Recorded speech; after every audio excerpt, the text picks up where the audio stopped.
Welcome to the Global Architect Alliance with your founder, Jason Boyle. This is the 11th recorded episode of Season 2 and is a collaboration with the Architecture Social with Stephen Drew. This is in fact our 57th discussion on Clubhouse. Please remember you can join the debates live every Thursday at 7 p.m. Greenwich Mean Time. Now this is the third part of a series for architecture students to help them find that important first job. In this episode we look at portfolios, how to create that killer portfolio to secure the interview, and then we look at the portfolio that you would use at interview stage. Please don't forget to subscribe, follow and share, and we would really appreciate your feedback. Enjoy. So anyways, hello everyone. Welcome to the Architecture Social and the Global Architects Alliance special, where we will be talking about finding your first job in architecture. So the first one of these we talked about the starting point.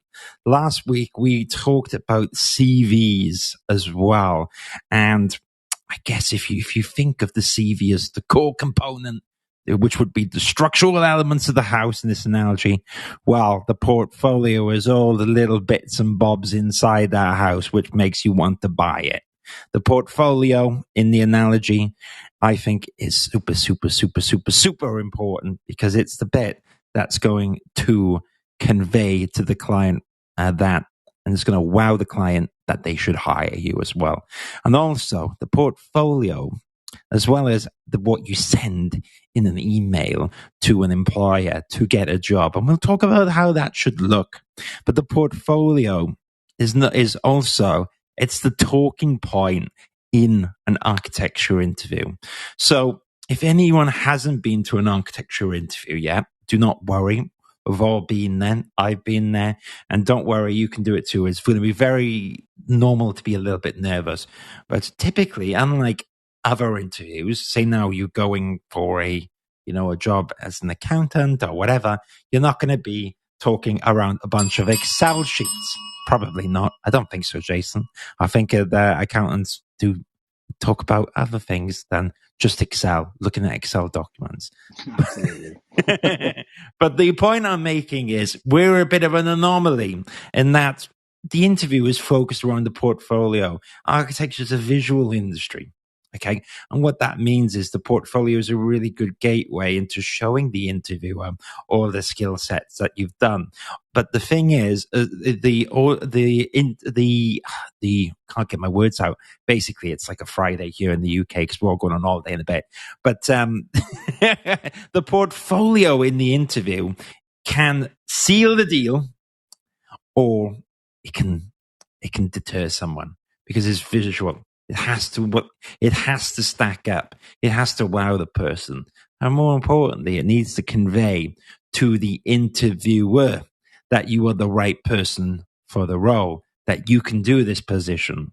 And the interview should help you talk through that interview. You should be able to go through that portfolio, illustrate all the work that you've done, talk about your roles and responsibilities, and back that up with what you're showing in the portfolio so that they hire you. And also, before you get to the interview, the portfolio is going to be probably the second document after the CV they open. And you want that portfolio to be not too long, but also you want to pack in as much important information as possible that the employee thinks, I've got to invite this person for an interview. So without further ado, before we do that, before I go and talk further about portfolios, and before Jason talks about portfolios as well, Jason, do you want to introduce everyone yourself? And I think in key importance here is because as well as an architect, you are a hiring manager as well. So if you can tell everyone all about yourself, first of all, that would be amazing.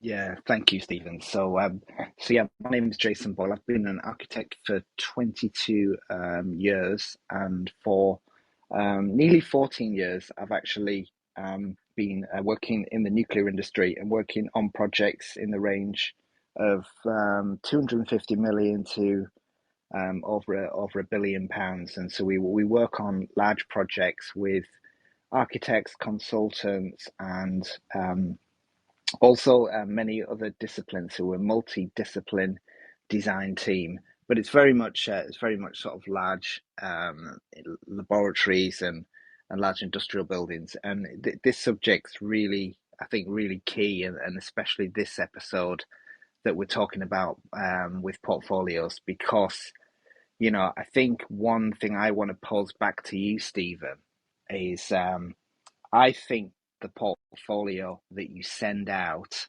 with your CV should be different than the portfolio that you present at an interview. Maybe that's something you're going to touch on. Yeah, but fantastic room. It's great to see so many people as well. I can see some familiar faces as well. We got some old faces, some new faces. That's what it's all about. And thanks, Jason, for that. Why I think it's so important that you hear is it's good to offer two sides of the coin, because you've been, and I've been as well, in that position as a part one architectural assistant, nervous, your first job in the industry. But it's also very interesting to see the other side of the table. And I've interviewed a lot of part ones and part twos. For anyone that doesn't really know, I worked the last year in an architectural practice as the hiring manager at Aqua Lowry. And for the 8 years before, I've worked in architectural recruitment, as well as being a part one and part two architectural assistant. So I've kind of seen the mistakes that people make, as well as the things that really grab people's attention and gets them the job.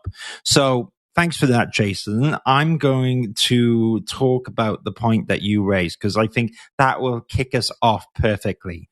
So I've done a little intro, but let's talk about, first and foremost, the initial portfolio that the employer is going to see. It's probably going to be the one that you send in an email with your CV.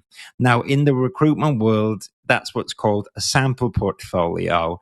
And you don't need to know so much about why it's called a sample portfolio. But the reason I tell you that is because Jason's right. There's a massive distinction between the portfolio that you're going to send in an email compared to the portfolio in person. And why it's called a sample is, like, as an architect, you get a sample of paint before you paint the wall. And that's exactly what it is. You're giving the employer a sample of what you do. And it shouldn't be a long document. It shouldn't be 50 pages. This needs to be like the best hits. It needs to be all killer, no filler. And you want to put just enough in that portfolio that that person feels like they haven't quite seen everything yet, but what they see, they like. And that's when they invite you for the interview. What you don't want to do is bore someone to death with like 55 sheets, jam-packed with drawings and all this stuff, which you think, oh my, this is handy, that shows everything. That's going to bore them to death. And I think it's also a good skill that all architects need, is to condense some stuff down. So, and before I give some advice, there is no one way to do things. There's some patterns which I've seen, which successful people share, but please don't think that you have to do a portfolio the way we're talking today. And me and Jason are just going to give you a flavor of some ideas, but I will tell you a lot of the things which don't work in the portfolio as well. So let's talk about that sample of work that you're going to send in your portfolio in the email. I think it would be smart not to do probably more than 5 to 8 pages. You should aim for 5. If you got 1 or 2 more, then fine. Now, what everyone does when they start in designing their portfolio, Jason, I don't know if you were guilty of this as much as me. The blank page is scary, and we love to fill it up with crap, excuse my language. So I always laugh on portfolios when it's got big Stephen Drew portfolio, and that's page 1. Then it's content, page 2. And then at the end, it says, thank you. And it's like, that's 3 pages that, I know what the document is. Basically, if you load that PDF and you label that PDF jasonballportfolio.pdf, I pretty much know it's that.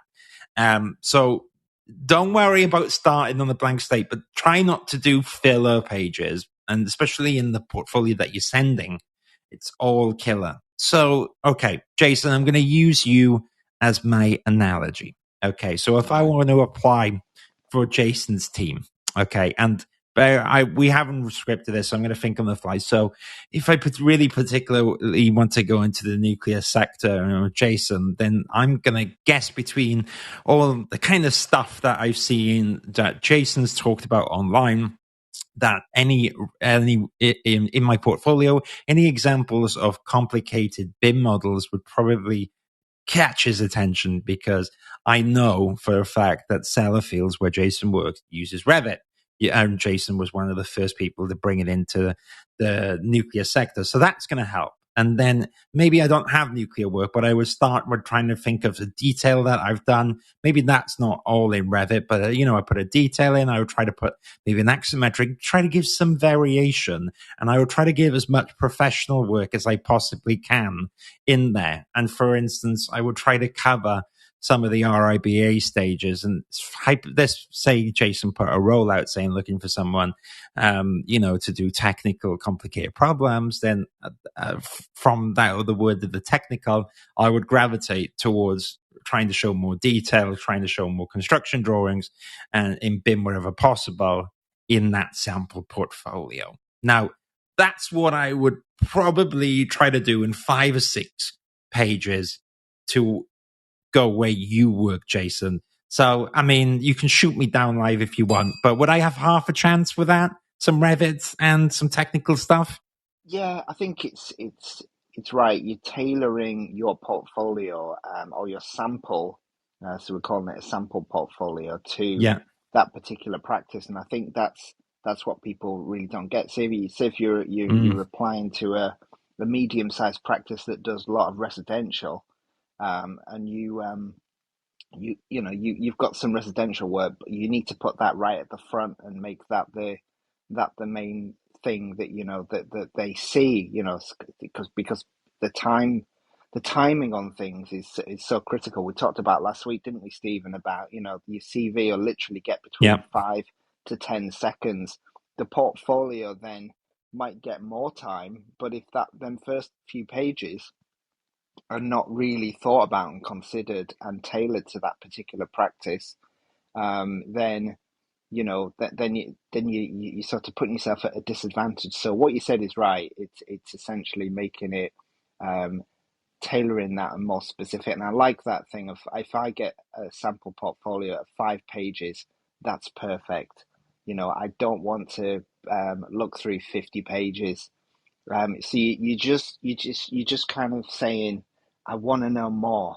I want to know more about you, and you're just giving people a taster, like you said.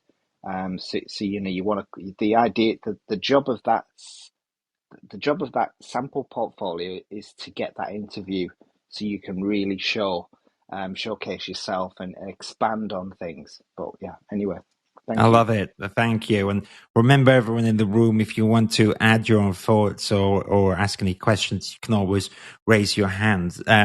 But so I agree, Jason. It's going to be 5 pages. Now, if it's your first job in the industry, you might be saying, Steve, if I tailor my CV and portfolio for every company out there, that's going to take forever. And I would agree with you, because I don't share this romantic notion, Jason. We kind of laughed about it before. I don't think it's sustainable or practical to print out 10 bespoke portfolios and CVs and hand deliver them to 10 companies and walk around. That's a really lovely idea.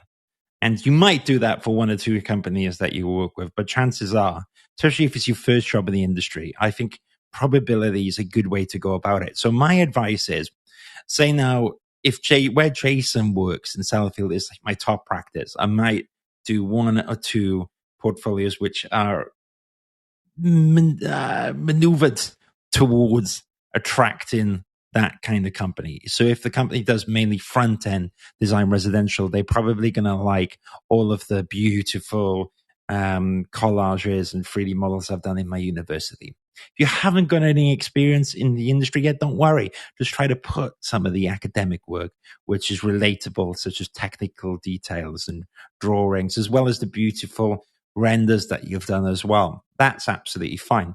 What I was going to say though is you might tailor it to 2 or 3 companies, but I think by and large, you should start designing this sample portfolio that me and Jason are on about, this 5 sheets. Do one version which is good enough for everyone, right? So if you've got industry experience, always put that at the front. If you haven't yet, if you haven't done an internship or you haven't worked in an office for 3 months or whatever during Poland, don't worry. Just put in what you can with your work. But then with the catch-all one, I would say any examples of Revit is going to be important. I know it's not all your design. I know, and I've heard that 1,000 times, and I respect that. But the reality is also that BIM is fastly becoming industry standard for architecture practices. Not exclusively, but it's moving that way. And I know it's not your design, but showing that you can handle any of those softwares, that's going to give you an advantage. If you can show that you know a little bit of Revit in your portfolio to a client like Jason, he's probably going to think, I might invite that person in for an interview because they understand BIM. Whereas if you don't get the point across that you've used Revit, that kind of gets lost. And if someone that talks about it and says they were the BIM support student in their year, that could be quite desirable. So you've got to think about being relatable to the company. Yes, they're going to look at your design. Yes, they're going to be inspired by some of the beautiful academic work that you've done. But also, you need to show that you are going to, as you want to alleviate the doubt in their head that you can't translate into industry from academia. And the way you do that is also speaking their language, understanding a bit of Revit, doing a bit of initiative, doing any technical drawings. That's going to kind of chip away at the idea in the employer's head that you're quote unquote not ready to work in the industry. So I think that's a good strategy to have, is start designing this 5-page version that's the portfolio version that you're happy to send out to multiple companies. And then once you've got that down, you might tailor a version for the 2, 3, 4 companies that you're really interested in. So if you're in Manchester and you love Hawkins Brown and you really, really, really want to work in their office, maybe do a little extra 10% of tailoring towards that. But the other thing, which is also to do with strategy, and I keep talking about it, is especially when you're earlier in your career, you shouldn't limit yourself to just 5 companies. You should send your CV to a lot of places because you're entering the industry and you don't really know where you want to work until you start interviewing and get a flavor for things. And that is going to come by you sending out more applications than you initially feel comfortable with, in my opinion. There's no harm in having too much choice. You can turn down the companies very respectfully, the ones you don't want to work for. And that is why it's very important what we're talking about today of what to design in that portfolio. So Jason, I'm just going to catch my breath for a bit and have another espresso. So I'm feeling tired today. I don't know why. But do you get what I mean? The psychology, Jason, it's like there's a few companies you want to go for, but then also you need to do one that would fit in most practices, if that makes sense. Yeah, it does. It does. And maybe I should have just clarified that point there. So if you're going for, like a sort of medium to large size practice that does a range of different sector work, so they might do industrial, offices, laboratories, healthcare, then that sort of one that Stephen suggested would, I don't suggest tailoring that, but if you are going to want to work at a very niche or practice, maybe like nuclear, or if you were going into conservation, for example, then I think it's just you need to spend that bit of extra time. there's no point in applying, I think, to a conservation practice and showing loads of industrial buildings that you've done. The chances are, if you're applying for your first job, you won't have that anyway. So it's just thinking about the sort of more niche practices, and tailoring that first portfolio that I think is important, just to show that you've thought about who you're applying to, and then yes, you can, for the majority of the practices, you can keep that sort of that portfolio as standard across the board. So yeah, I just thought that's worth clarifying. Yeah, I think perfectly said. So okay, we've established now the strategy. You're gonna. There's two portfolios you need to design. There's the 5-page one, and then there's the one in the interview, which could be, I don't know, 20 to 30 pages. That one varies as well. Okay.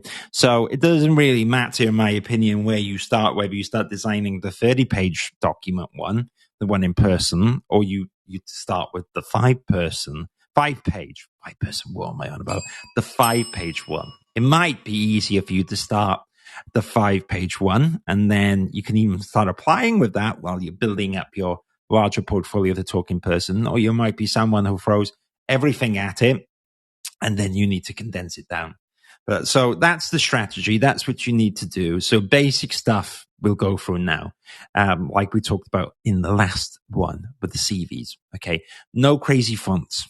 Yeah, if you're going with landscape, keep with landscape. If you're going with A4 vertical, keep doing A4 verticals. Whatever you're going with, stick with it. Chances are you're probably going to go landscape for a portfolio. But the one thing as well, which I think can be quite disorientating, tends to be, I see it more with architects further in their career, but it can be with students as well, is you don't want to have different side pages, because that on a screen can look quite disorientating. So for example, you don't want an A3 size render and all that cool stuff, and then it goes to like an A1 drawing, and then it goes back to A3 and A2. It's really disorientating, and people can get frustrated with that, as well as basically I tell you what, the other battle, which I used to hate, and I see people struggle with as well, is file size. Because on the CV, it's not such a big deal, right? Because chances are it's going to be 2 or 3 mega, what have you. But in portfolio world, there's another reason why I think, especially if you're sending your architecture portfolio, it's good to stay, if you can, under 10 megabytes. And that's why it's good to have 5 sheets, because chances are you can keep it looking slick.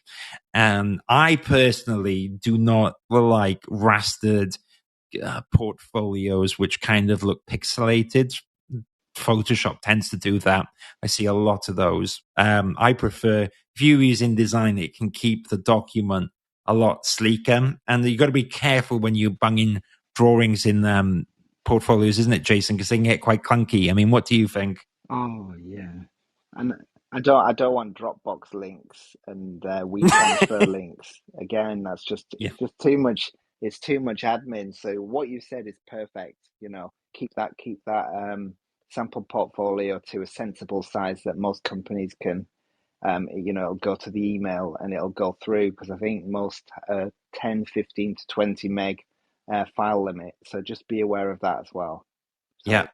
Well said. And you're right. And also, Jason, for instance, is in a large company, and I don't know if this is accurate, but I've worked in a large company before, and you tend to have firewalls, and any links to Dropboxes and stuff, sometimes you can't even open them, yes. because the IT policy will not allow it. And then the reality is, Jason, I wouldn't fight longer than 1 minute to open a document. So if it's hard for me to open it, I'll just give up. And that's the reality here, guys, is that what I want to get in everyone's head is that you have to make it easy for the interviewer to look at that document and be impressed. So you might be thinking, Steve, we're 25 minutes in and you've talked about length, file size, and a little bit about what's in it and how to tailor it. But actually, the strategy is just as important as what you're putting in there. And the reality is, you know better than me because you've just done your studies, your killer images, and I'm going to trust your gut. You know what they are.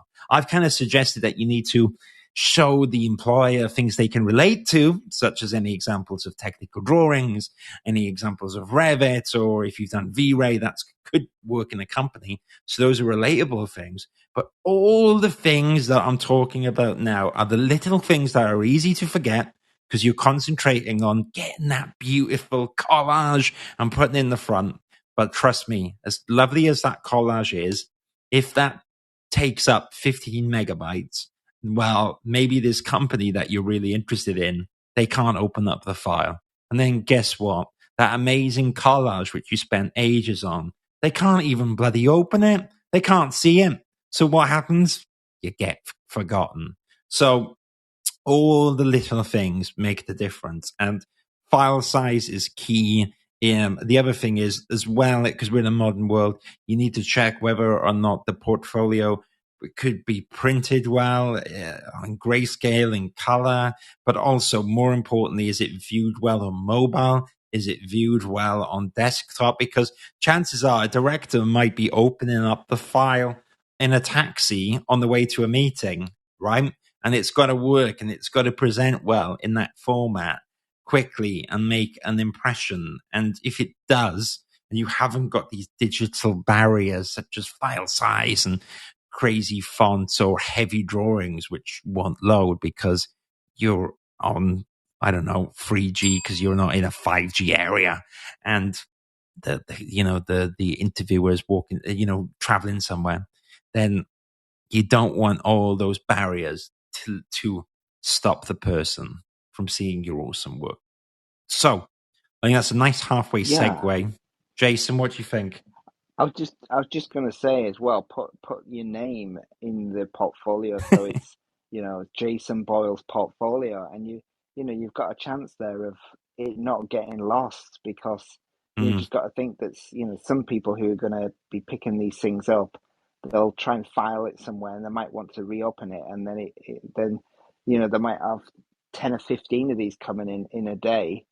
You just want to think about every step of the way, and if something was coming into you, what would you do to keep your chances high of this thing not going missing? So think about file size, think about the naming of it, like Stephen said, how it's printed, the file formats, can you open it on an iPad, all them sort of things, and especially on a phone. I think most people will probably, you might not think that people will open these things on a phone like a portfolio, but people do, and I do as well. So that is a absolutely great point I think you made there, Stephen. Now a word from our sponsor. PPL is a global health technology provider which specializes in the eradication of bacteria, viruses, and pathogen risks using a range of germicidal UVC devices. Tried and tested and proven for 80 plus years in industries and environments that otherwise can present a serious risk to human health and safety, such as in operating theatres, laboratories, biosciences, meat production facilities. PPL are the only UVC health technology provider on the British government's coronavirus COVID-19 response list of key suppliers and are catalogued by the CCS under medical services.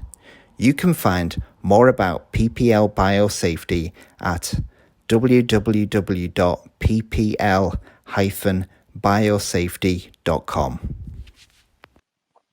Great. Perfect. Well, we've got another half an hour, Jason, because I've heard quick Googled it now, and we don't find out the verdict of Johnny Depp's case till 8 o'clock.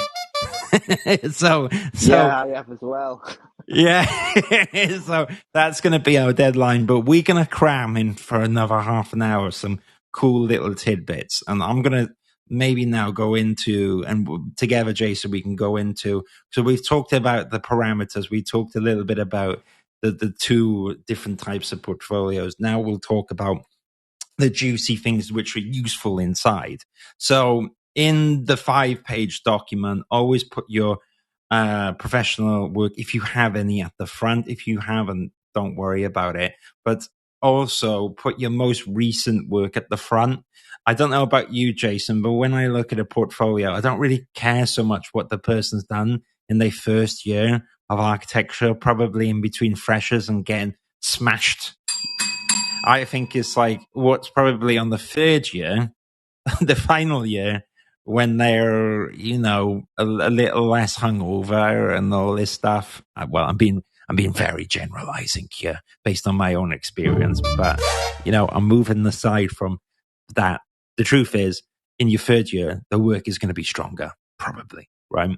Maybe you have an awesome project in the second year, which you really love, but chances are in third year, you've got those 3 years of experience. That's your strongest work. So don't start at the early front. Sometimes people love to do that. They go, "Oh, I'm just going to show where my journey comes from, starting at the lowest when I joined." And actually, that's not what's interesting. Don't do that. Yeah, but you've seen what I'm on about, don't you? When people go, "This is what I did in first year. This is my first hand drawing," and then then sometimes people can they lose concentration before getting to the good stuff, isn't it? So start with a bang. Start with your most recent project or most relevant project at the front. If, for instance, you've done a little bit of work in industry, I think that's the rule, the exception to the rule. So if you're a part two, I always say put your year out experience at the front, followed by your part two project.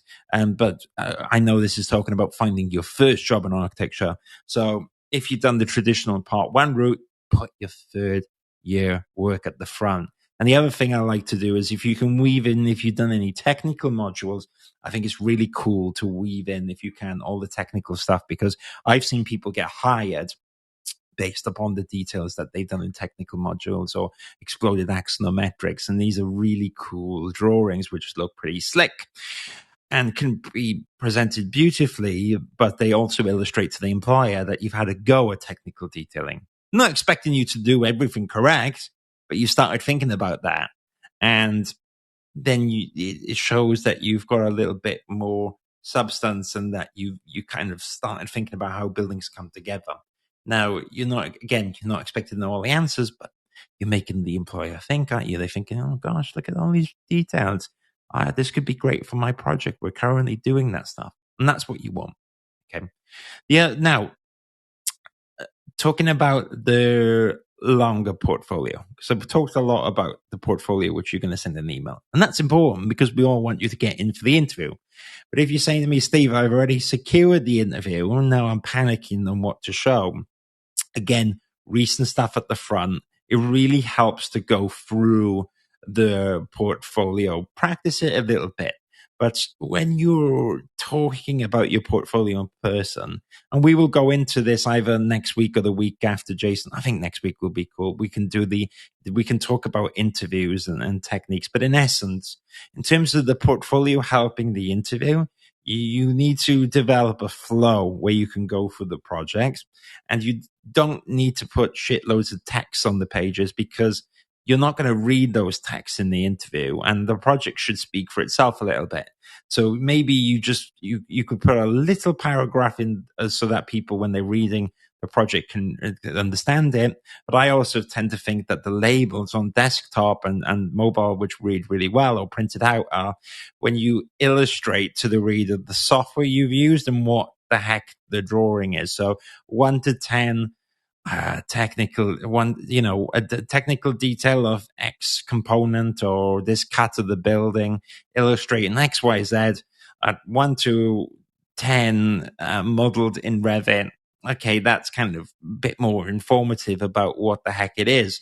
You've done done amazing collage. You could be brought into Adobe Photoshop originally, or a BIM model, which has gone into Lumion and then into Photoshop, and just kind of walking the person through that in the portfolio is going to be useful. And then when you're in the interview, you're going to just do that exactly the same. You're going to talk about it. You're going to walk through the project and you're going to fill in the blanks. But don't be a slave to the portfolio. And what I mean by that is that I don't know if anyone's been in here in crits. I tend to think that the most engaging crits are when someone kind of knows what they're talking about, but they haven't got a script. They're not looking at a piece of paper. They're not worried about following exactly, and they're in the conversation. The portfolio is to serve the conversation. It's to serve the interview. It's not the case that the document is there in the room and you're just, focused on that. You're not putting eye contact. You're reading everything out. You're not missing anything. You've got to be okay with adapting with it. If you start thinking that the employer's a little bit bored with a page, you kind of move it on. And also, it's sometimes useful when you start in the interview, and we'll talk about this more next week, but you can say, look, if there's anything in particular that you're interested in and you'd like to talk about in more detail, please let me know and we can stop and talk about it. And those are the really useful things. And another reason why you don't need to put 100 pages in the portfolio is if you get a portfolio of 30 sheets, you might also bring your Mac, your tablet or whatever, and you can have extra technical drawings in there. So you can say to the person, look, this portfolio is an overview of the projects that I've done in my academia. But if you want to see anything else, just let me know and I might have it to hand because I've got some other drawings. Okay, let's go through it. And then if you say that, then suddenly you can start thinking of this portfolio as a document which represents what you've done and serves the purpose. And what is the purpose of the portfolio is to convince the interviewer that you are the right person for the job. Okay. They don't need to interrogate the project to the X amount of detail. They typically will want to get a flavor of what you're about, what the project was, what you've learned, what you're good at, what maybe you need to develop, and that's it.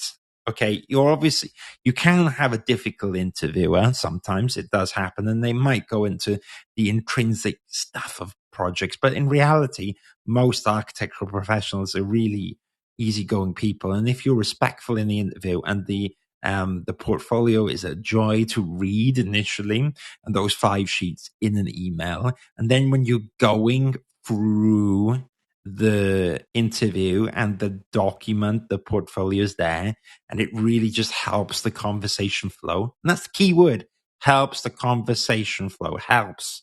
It's not the Bible. It's not a book review. It's a portfolio which is serving the purpose of the interview. So all the stuff we're talking about is making that portfolio work for you, not the other way around, not hindering you. You're not stuck to the portfolio. The portfolio is your tool. It's your important document to get the interview, and then in the interview, serve the conversation of the interview so that the employer feels like they've seen enough and that you're ready for joining them in their company. I mean, Jason, what do you think about it? Do you agree with that as an interviewer? Yeah, I do. And I thought there's a top tip I think that works with what you're saying. So you go through that portfolio, and it's like an aid memoir of so you can actually describe the work that you've done in that portfolio, but print off a copy, A3 size of that, and leave the employer or the person who's interviewed you with a copy. I think that's a really good tip that I've seen used before, and I've got it in my hand, and it's that portfolio is now in my hand, and I've got to do something with it. So it just separates you from the rest of the people that they might be seeing, because you try and do all the if you're searching for someone, you try and do them interviews all on the same day. So and you'll see a lot of different portfolios. So anything that can make you stand out and maybe be called for a second interview, which some employers will do, won't they? They'll shortlist. They'll have a first interview, and then you might get down to a final interview, which is very common at big practices. So that is a good tactic. It's I just thought I'd add that one in there. Perfect. I think the other one is like just keep them backgrounds fairly sort of clean, the sort of white background or light grey. Don't go with any crazy background colours. The images as well, have a range of different size images. I'm not saying different size paper sizes. I'm just talking about the image size. So you've got maybe some small images, and then you've got some quite large images. Just vary it up so it's like pleasant to the eye when you're talking through your portfolio. So you want to spark interest on every page, And I always say get someone who is a non-architectural person to look through and give, and let them see what they think, when you're actually talking through your work. That's a good thing, and they might give you some tips and say, well, I don't think that's clear there in your portfolio. That isn't standing out for me. Maybe if you made that image bigger, I'd understand more about what you're saying, because I think you can sort of see plans, can't you? And I've seen plans before, and then there's been like huge CGI image of this building, and I want to look at the plan. I want to see the actual design, because it's important to me. So I want that plan to be readable in some way, and relatable to the building, and that's another sort of important thing. So if you've got a particular project you've been working on, um, it's got to be legible so I can see the sections, plans, and the 3D image, and it should be easily conveying that building. You shouldn't have a tiny little plan, a big section, a small CGI image. So you've got to think about things in that sort of context, because again, at the end of the day, Stephen, it's all about communication, isn't it? Yeah, yeah, exactly. And I think communication and you said something which I really agreed with is not you need to vary it to keep it flowing and to keep the person interested. Now, as well as sizes and images, which I agree with you on, Jason, I think what's probably worth mentioning is no one wants to see 10 sheets of plans in a row, right? It's just like, oh, no one wants to see Oh yeah, hi, yeah, Jason. yeah. Yeah, imagine someone prints off a design and access statement, Jason. So anyone that's just getting in your job in the industry, you won't need to worry about that. But where I'm going with this is you don't want to reel off 10 plans of all the floors of your, I don't know, recent project, because that gets boring quite quickly. You want a plan, an axonometric, a different kind of section, a collage, different scales, a little detail of one area. Or maybe you get really smart with it and you start connecting things on the page so it gets really efficient. Maybe you point you have a little technical detail which goes, is connected to a sectional cut through of a building or an exploding axonometric. You also then have some technical details as well. So you can be really smart with the page. Or for example, you can have a render or a model to some initial drawing. So whatever the imagination has. That's why I'm reluctant sometimes to talk too specific about should it be this color? Should it be that color? Because your imagination and that comes from you, right? And also, by the time that you've done your projects, it's kind of too late. I don't want to tell you need to go back and do your drawings again. There are some other channels which talk about current techniques, V-Ray, and all that stuff. But where me and Jason are coming from is that we're giving you the tips from people that are looking at your CV. And I look at CVs all day, right? And 9 out of 10 times, it's actually not, for instance, how slick that render is. Of course, it's nice if stuff look pretty, but it's the fundamentals that we're talking about in the portfolios that trip people up. So, for example, it's strange fonts, it's clunky PDF files, it's crazy sizes, it's links, as Jason said, to Dropboxes, or it's not even doing a PDF portfolio, it's having a website and expecting everyone to go to your website. You wouldn't believe how many people I speak to who do that. And the website's awesome, but you should have a PDF portfolio, and you you should be prepared for people not to look at the portfolio, because sadly not to look at the website, because sadly they get too busy and stuff. So think about these things always when you're designing. I've been a part of our architecture society for the past 2 years. And it's like, do you mention them only in the CV, or can you mention things like that also in the portfolio? Good question. I don't think there's no wrong answer. I think that I would think of them like the cherry on the top, which shows your character. However, I would say, Sude, is to kind of make sure that you kind of tick many boxes in the main structure of the portfolio as you can. So going over those details, your drawings, your recent portfolio. And then I think that I've seen, for example, which works really well, hand drawn or beautiful paintings at the end. And you're right, it really can make the difference in an interview. It can be a big deal. So there is a design director of an architecture practice I know, where he met a part two I put forward for a role, and he loved the work that this person did. And then he did a bit of artwork on Blade Runner, which was his favorite film. And it was also the interviewer's favorite film. And he kind of semi-joked, like, doesn't matter what you say from here on, you've got the job. And the point was, it was that little bit, as you mentioned, which it meant that in the interview there was a light moment. But the reality is as well, it was because of this person's grasshopper skills, which were kick ass. And the portfolio illustrated that with then the artwork at the end, to it, which was kind of the cherry on the top. So think of it like, yes, the sprinkling on the top that shows who you are, but make sure that in the core crux of what you do, then it speaks the language that the hiring manager, the employer, is probably going to be looking for. So any technical details, any Revit, any awesome illustrations, any, understanding of plans, technical drawings, and that's all going to be really useful as well. Okay, Yeah. got you. Cool. And another... Oh, yeah, go ahead.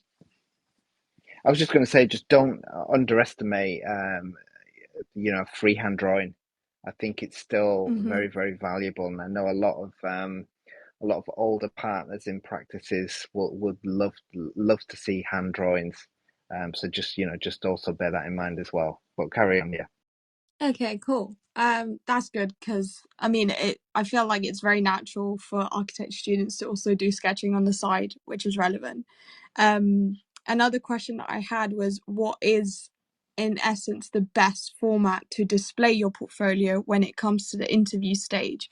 Is it a physical copy? Is it a copy on like an iPad? Is it a mixture of both, and so on?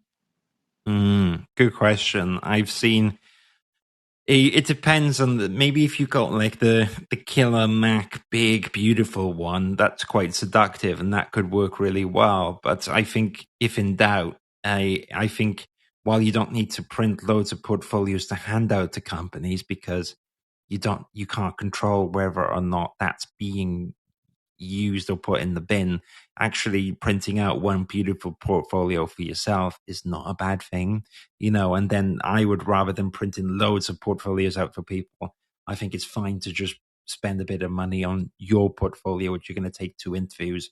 And it doesn't need to be like an A1. I don't know why, but on my part, when I had this massive A1 portfolio, and I think you can do a beautiful A3 portfolio. And I've seen you can buy, like I did, a steel case, which I found online for £60. I didn't make my case. Some people did make their case, but then I had these really cool plastic adhesive insertables. So I would print my A3 sheet out, stick it on that, and put it in this steel portfolio. So I did that. It got me that job. But I have seen people get jobs through presenting their work on a tablet. I've seen, and also you might be presenting your portfolio on Zoom, which is totally digital.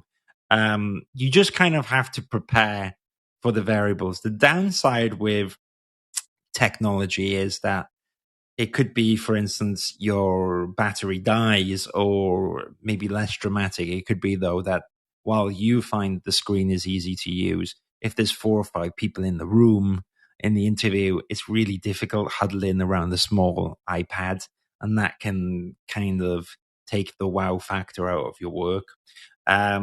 So I think if in doubt, print. But at the same time, we are moving closer to it not being the status quo anymore. I think 10 years ago, if you ask someone, they would just say you have to print it. There's just absolutely no alternative. We are moving away from that, but you have to just be mindful that you, if there's one thing and the one theme of this today is that it needs to be easy for the participant who's viewing it initially in an email or in person. It's got to be easy for them to do that. And so if your little iPad's cracked and all this stuff, well, that's not going to put you in the best light. But if you have the amazing iPad, maybe it's a cool thing. But you can print portfolios off quite economically, as well. So go with your gut, but see what is. But yeah, I maybe once you printed it all out, have a think about what would be a cool way to do it. But you don't need to make the portfolio. That's like a nice to have. I've seen some people do it, but you can also buy some really nice portfolios to do it. I've seen some people put them in boxes with drawings. I've seen some different stuff that looks cool as well. So, Sudhi, I'm going to have to wind the room down now because, but what I was going to say, last thing, and hey, no problem. I've done a lot of videos on architecture portfolios, which you can find on my website, which is the architecturesocial.com. If you go to /resources, lots of videos on CVs and portfolios. And I'm going to be launching very soon a new, well, spoiler alert, Jason, a new course section. And over time, I will be building up some CPDs as well as the stuff that I've been working on so far. So this is a joint collaboration today between myself, the Architecture Social, and Jason Boyle, who's representing the Global Architects Alliance. So Michael, I really appreciate and Sue that you being on the stage. But Jason, just before we wrap the room up, please let everyone know where they can find you and find all the stuff that you've been up to. Yeah, thank you, Stephen. Yeah, it's the Global Architect Alliance. There's a clubhouse on here where you'll find most of my sort of details, and you can also obviously find me on LinkedIn as well, Instagram, Twitter. So yeah, it's been absolutely fantastic debate, and we're going to do interviews next week. So I'm looking forward to that one because I think that's a critical test. Absolutely. Well, thank you so much, everyone. See you next week. If you want to join us, we talk about some cool stuff. And thank you, Michael, for joining us on the stage, and everyone that was here. You're all awesome. I'm going to be ending the room in a few seconds. Have a fantastic evening. Yeah, no problem. Take care, everyone. Bye-bye now. Thank you for listening. Please support the Global Architect Alliance by subscribing and sharing this podcast. Please also leave a rating. For more information of what the Global Architect Alliance does, please visit globalarchitectalliance.com. We will see you next time.